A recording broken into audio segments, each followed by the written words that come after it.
to, a way to work towards a single payer.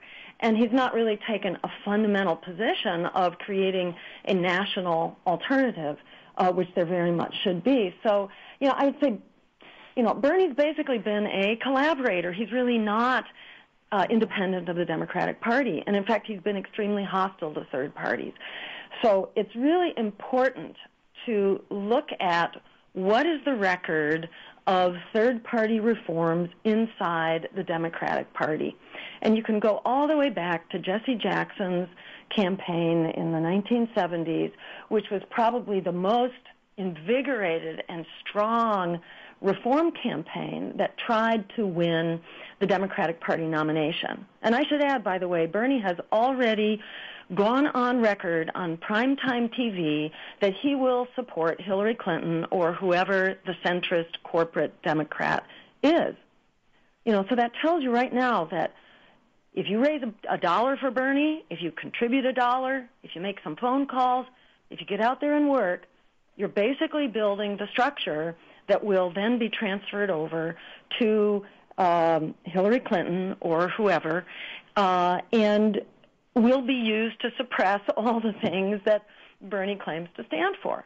So, this is a way that the Democratic Party, the word sheepdog has been used. This is the way the Democratic Party herds in the people who can be distracted, and a feel-good moment is created where people feel like they're shouting truth to power. But in reality, it creates, a dead end.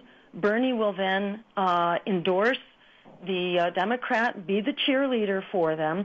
So in effect, he becomes the sheepdog to rein in real breakaway movements, which are critical if we are to build a lasting movement. What Bernie is conducting is a feel-good campaign for several months that will then basically strengthen the campaign and squelch the resistance that we need if we are ever to really challenge power. And, in the words of Frederick Douglass, power concedes nothing without a real demand. It never has. It never will.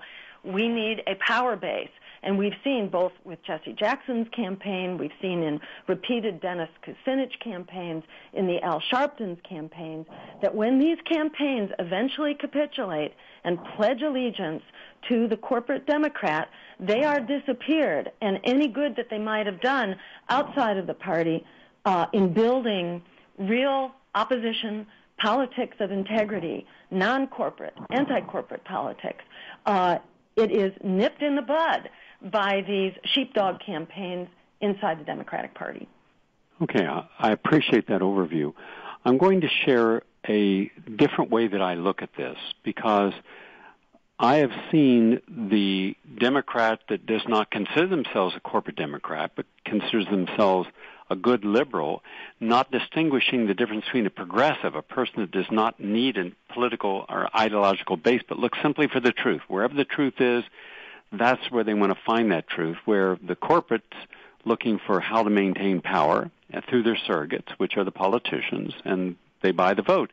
So when I was recently at a group of very influential liberal Democrats here in New York City, and it was an evening, it was a social event, and I will not mention any of their names. They're well known. And one of them is very famous. Everyone in this audience would know them. And said, Gary, I don't understand, why you will not support such and such. And I said, well, it's simple. I said, let's just think for a moment, okay? You forget that Hillary Clinton prided herself on being the co-president with Bill Clinton. That was her entry into that environment. Remember, Clinton signed the North American Trade Agreement, NAFTA. He presided over the invasion of Somalia, increased the Pentagon budget by $25 billion. He fired Jocelyn Elders, who, by the way, I had debated on PBS, and dumped Lanny Goyner. He ordered the bombing of Iraq and the Balkans. He renewed sanctions on Iran. And he's the one responsible, with his wife's understanding, of putting more cops on the street, more private prisons, and he made 58 more offenses punishable by death. And mind you, that's when he was in power with both the House and the Senate Democratic. He also would not take a stand against let's say his Haitian refugees, protecting them. He backed away from that. And also he said he was for universal health care, then backed away from that. And his wife, who went on to, it was discovered, in fact, I broke it on my show, that when we look behind who was really supporting and writing the Clinton health care plan, which Hillary was the architect of, it was 450 of the largest corporations, insurance industries, pharmaceutical industries, and for-profit hospital industries were actually writing the legislation.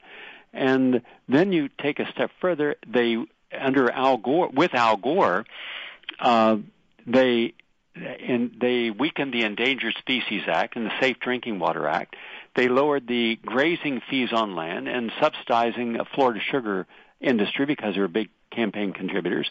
They reversed the ban on the production and importation of PCBs. They allowed the export of Alaskan oil. And even after he ran for re-election in 1996, David Brower, former president of the Sierra Club, said in an op-ed in the Los Angeles Times that Clinton and Gore were, quote, why I would not vote for Clinton, he said, is because, quote, they've done more harm to the environment in 3 years than Presidents Bush and Reagan did in 12 years. And so that's, and mind you, in all of his years, he could have pardoned Lynn Pelletera, and he did not. And also, he was the author of the Anti-Terrorism and Effective Death Penalty Act on April 24th, 1996.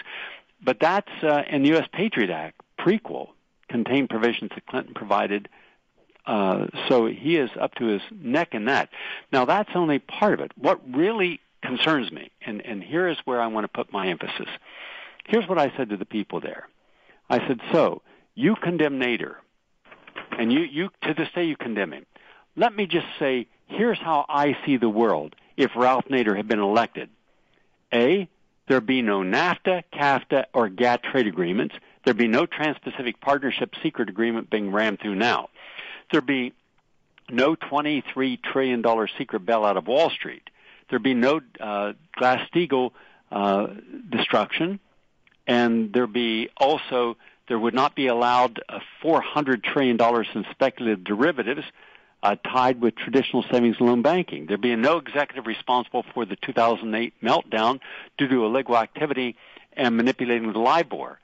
No banker connected with LIBOR would be walking free today. There'd be no Citizens United. All political parties would start equally at the starting gate during elections. Lobbying would be better regulated, and stopgaps would prevent the emergence of a new shadow lobbying industry that could act outside of government oversight. There'd be no such government rulings on GMOs as being substantially equivalent to their natural counterparts. Therefore, Monsanto would not be a separate branch of our government, nor would the 26 former Monsanto employees, including Michael Taylor, be overseeing food safety at the Food and Drug Administration. You wouldn't have the privatization of our city infrastructures and city politics like Detroit. That would be banned. Universal health care would be promoted. And since U.S. already would be on the way of becoming energy independent with renewables, there would be no massive hydrofracking, and chemicals and fracking fluids not be held secret. There'd be no private industrial prison complex that has done nothing but scavenge off taxpayers to fund the costs far exceeding if prisons were run publicly as before. He would have advocated for the death of the ban on the death penalty. Nixon's war on drugs that continues today would be rescinded. No debtors' prisons in 27 states we have now. No SWAT raids, 80,000 last year, mostly against citizens falling behind in debt. Private interest groups would be banned from union busting. No profiteering from Iraq and Afghanistan because there would be no invasion of either country. And as a result, we wouldn't have had ISIS today.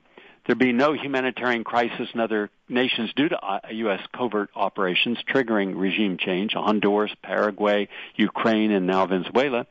And also, here's a man